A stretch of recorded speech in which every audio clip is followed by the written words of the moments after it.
Hi everybody, this is Karen. Welcome back to our channel called Our House. And in this special video, I wanted to just give you an update how I'm doing, but also I wanted to document while I still remembered the experience having the NobleStitch procedure. Since it is relatively new in the US, only as of right now, one doctor in the whole US is doing it. And there's not a lot of patient experiences on YouTube yet. So I wanted to share that with you in case anybody is considering doing it, because it can be a lot. People do fly from all over the world to get this done. I just had to fly across the country, but even then you're curious, you have questions, and so what to expect, because it can, even if insurance is covering it, it can be costly to have these flights and hotels and everything. So I just wanted to make a video kind of letting you know what to expect. And is it worth it? Yes, it's definitely worth it. I believe I'm number 184 to have this done in the US. So I just want to share with you my experience. So in case you're brand new to this channel, just jumped on this video, have no prior knowledge of me or my history. I'm 36 years old now. I had a stroke 3 years ago during my 6th pregnancy.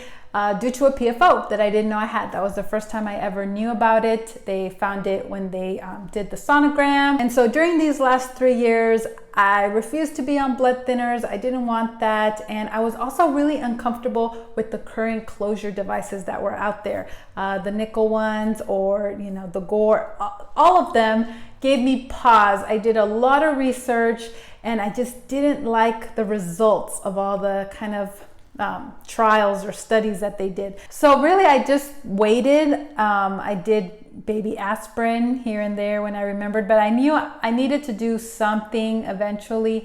And then on Facebook, I heard about people talking in one of the PFO groups talking about Dr. Thompson and the NobleStitch procedure. So of course I did lots of research on that. I saw that it was still a clinical trial, one doctor, whole country doing it. I saw that it was Dr. Thompson in Virginia. I really liked the NobleStitch procedure because it seemed a lot more low risk to me. They just stitch it shut. They only leave behind a little stitch on one side, nothing on the other side. And I will link a card so that you can see what that procedure looks like. It's through the groin area. It's not open heart surgery or anything like that. It's very much low risk. And then, you could be up and at 'em the next day. It sounded great. Now, this procedure has been going on in Europe for quite some time. They did some case studies over there. And so I read all the results and it looked great. There were no complications with anybody, which is very rare when you compare it to the complications, potential side effects to the other closure devices here in the US. I decided that this was what I wanted to do. So I'm just going to share with you kind of the process, how it goes, especially if you're coming from out of town. Now, my procedure was scheduled for Saturday. They do one Saturday a month where they do all the PFO closures. So it's on a Saturday, and then the Friday before you go in for your kind of pre-visit, meet him, right? And if you don't have your images on a disc, which I didn't because it was too long ago, mine was 3 years ago, then they'll just do it there. They confirm that you have a PFO, obviously. So now I flew in Thursday dinner time. I had a 5 a.m. flight out of Phoenix on Thursday. I got there dinner time on Thursday, 5 p.m. And I do recommend you rent a car. That was really helpful. So we stayed at the Sheraton Reston, which is in the Reston area, and it was very nice. I highly recommend staying there. It's only 20 minutes from Dr. Thompson's office, but there's a lot of stores and shops and great restaurants in the Reston area. And you're still only about 35 minutes away from DC. So I thought it was a great location. Again, same with the airport, about 20 minutes away from the airport. I thought it was a great location. You are going to have to pay some tolls going in and out of DC, and yeah, but it wasn't bad. The tolls were, $1.25 or $3.25. It wasn't bad, but just make sure you bring some cash if you're going to stay there. So Friday we had a 3 p.m. appointment at Dr. Thompson's office. So we went in the morning to Ted's Bulletin, which is my sister-in-law. She joined me from Florida. She came up from Florida to meet me so my husband could stay home with the kids. And so we went to Ted's Bulletin, which is the most fantastic breakfast place. I think we ate breakfast there every morning we were there. And then we did some sightseeing in DC. We had time before the 3 o'clock appointment. So that was a lot of fun. We went to some museum. We went to a Smithsonian Museum, the White House, and, a couple places like that. It was fun. Then we headed over, so about 20 to 30 minutes, to Dr. Thompson's office. The staff there was just fantastic. Dr. Thompson was great. He was so kind. He takes his time and just answers all your questions. You feel really comfortable with him and the whole staff. They did that test, to make sure I had the PFO, and they confirmed it. They put that ink in your bloodstream so that one side turns white, and then you're doing the Valsalva test, I think it's called, and you blow into it, which, you're exerting yourself, and you can see if there's any white bubbles that cross over into the dark chamber, that you do in fact have a PFO. So they were able to confirm that, and I was all set to go for the procedure on Saturday. So even after we left there, probably around 4 o'clock, after everything was done, we went back into the city. Again, it's just 25 minutes away. We went back into DC and we had dinner there. We saw a few more things. It was great. I just had to stop all food and drink at midnight, no water even. And my procedure wasn't until 3 p.m. the following day. So no eating or drinking. So we made sure to have a late dinner and drinking lots of water. So then we went back to the hotel. So I just tried to sleep in as much as possible until we had to leave on Saturday for the hospital. So I didn't think about food. We got there at 11. You get there 2 hours early before your procedure.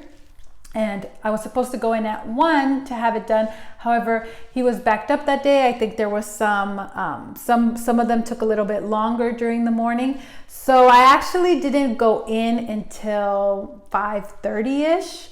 I don't think that's probably typical. However, just that day, there were some patients that needed a little bit more time. But the procedure itself only takes about really 45 minutes to an hour, and then you're back in your recovery room. So the whole time before you're in a room, you're getting an IV drip, you're not dehydrated or anything. I slept for a large chunk of it. Again, you can't eat, you just have to wait, but I was fine. And then they take you back there. And again, the staff, everybody there was amazing. Everybody, every nurse, every person on the surgical team, they let you pick out what music you want to listen to while you're having the procedure done. They give you a little bit of anesthesia, but I was fully awake during the whole thing. I could see kind of on the monitor a little bit what was going on. I was fully awake, but just relaxed, just chill, It really doesn't take long at all. And then they wheel you back into your recovery room, and that's it. Now, once you're back in your room, you have to lay perfectly flat. You can't lift your head up like this. You're just completely flat for, I can't remember now if it was just the first hour or a few hours, but typically you're there for 3 to 4 hours afterward, just to make sure you're not bleeding, you're okay, you feel okay, and then you get up. They make you walk around, go to the bathroom, and then after all of that, if you're still doing great, then you're free to go.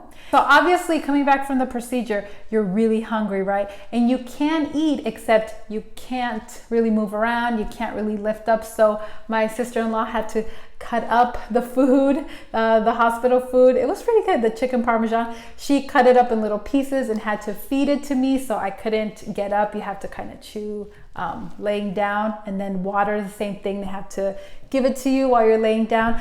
So that part's a little awkward, but you're so hungry. So obviously you want to make sure somebody's there with you after the procedure to just help feed you, because you are probably very hungry after that. Especially I didn't have any food from midnight the night before up until, it had to be close to 7 o'clock. So yeah, something to keep in mind. The facilities were really nice. The room we were in before the procedure and after the recovery room was really nice. The staff, everybody was still fantastic, even though I know they had a long day and I was the last one. They treated me like I was the first one. It was great. Then that was it. I was free to go home, got in the car, went back to the hotel. I think we still stopped by somewhere else to get another bite to eat. Then we went back to the room. The only thing that I really felt was soreness in that groin area, kind of a little stiff walking.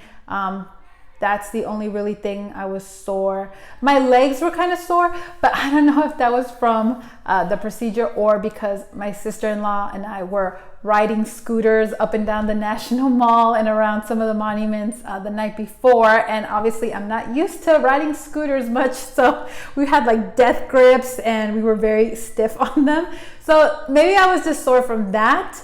But just a little soreness, but you can't lift anything over 10 pounds for a week. So that's one thing you just have to be very careful with, not lifting anything, not lifting your suitcases. If you're traveling, that's kind of challenging. Make sure somebody's with you. Or my sister-in-law had to leave on a separate flight on a different terminal. So, you know, I had to get the wheelchair so that they can carry your bags for you. That's the only way they can help you with your bags if you're in a wheelchair. Otherwise, they're not really allowed anybody to help you with your bags. So something to keep in mind. The next day, we still went out for breakfast. In the morning, we went to DC one last time. Our flights were not until 4 and 5 p.m. So we went back to DC and just looked at the National Archives Museum, got a little bit of some souvenirs and things like that, and just taking it easy, just a little walking. Obviously nothing crazy. You can't go up steps, but there's obviously handicap accessible places everywhere. Just taking it easy, you know, just saw one thing and then that was it. Went back to the car, went back to the airport, and again, you just need help with security and your bags and all that. You cannot lift anything over 10 pounds. You're not even supposed to push or pull on the wheels, nothing. I had a 5-hour flight back to Phoenix. So you want to make sure you get up every couple hours and kind of just walk back and forth. And then the next day, Monday at home, I just took it really easy, just laid in bed. I finally took the bandage off. They said just wait till you get home to take the bandage off, and they give you lots of instructions how to care for it. And really you just want to make sure you're not lifting anything, you're not exerting yourself. Make sure you're not bleeding. Obviously you just don't want that area to start bleeding, but everything has been fine. It was a great experience. I'm glad that I did it. I'm glad that I went this way. So if you're considering it and you have any other questions about anything that I didn't cover in this video, feel free to leave me any questions in the comments below. I'll do my best to answer them, but I just want to reassure people, if you're considering this, that it's just a great way to go. Staff is amazing. Dr. Thompson is fantastic. The procedure goes by really quickly. You don't have to be put under. You can be awake during the procedure and be fine. Recovery time is great. I was on a plane the next day flying back home. So that's it, and here I am the Tuesday after. The procedure was Saturday, and now this is the Tuesday after, and I'm starting to get back into the groove of things. You're cleared to go back to work 2 days later. Just again, not lifting anything over 10 pounds for a week, and then after that, that's it. You can go back to your normal life. So I'm easing back into it. I think I was just more jet lagged and just tired from the trip yesterday in general, but I feel great. And I'm really glad that I went this way. So if you're considering the NobleStitch procedure and you have any questions that I didn't answer in this video, feel free to leave them in the comments below. I'll do my best to answer them. But I just want to reassure you that it really is a great way to go. If you're hesitant about the other closure devices, if you have any kind of allergies, like a nickel allergy, and you can't, or you don't want to do a life on blood thinners, then this is a great option that is available here in the US. So I would do it even if you had to travel from outside the country. I just think it's really worth it. All right, everybody, thank you so much for watching, and I will see you in another video. Bye.